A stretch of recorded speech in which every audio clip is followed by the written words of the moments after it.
রাস্তার পাশে পড়ে থাকা ব্যাগ থেকে পাওয়া গেল আইফোন, বাংলাদেশি টাকা এবং কিছু ইউরো। উত্তর জেলার ধর্মনগরের দিগলবাগ এলাকায় রাস্তার পাশে একটি ব্যাগ পড়ে থাকতে দেখেন স্বপন নাথ নামের এক ব্যক্তি।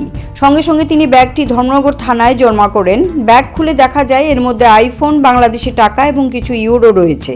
যে জায়গায় ব্যাগটি পড়েছিল সেখান থেকে প্রায় 3.5 কিলোমিটার দূরে রয়েছে ভারত বাংলাদেশ সীমান্তের কাস্টম গেট। ধারণা করা হচ্ছে কোনো বাংলাদেশি ব্যক্তি যাওয়ার বা আসার পথে কোনোভাবে ব্যাগটি পড়ে গিয়েছে। তবে এখন পর্যন্ত কোনো ব্যক্তি থানায় এসে খোঁজ নেয়নি বলে জানিয়েছেন এক পুলিশ কর্মী। ওই দিগলবাগ সমনির এখানে একজন স্বপন নাথ করে রাস্তার মধ্যে একটা ব্যাগ পাইছে, ব্যাগটা নিয়ে আইয়া থানাতে জমা দিছে। এটার মধ্যে একটা মোবাইল আছে, একটা ব্লুটুথ আছে, বাংলাদেশে কিছু টাকা এবং ইউরো টাকা একটা যেন জমা দিয়ে দিয়েছে। এখন পর্যন্ত কেউ আসে নাই না, এখন পর্যন্ত এটার মালিক বাইরেছে না।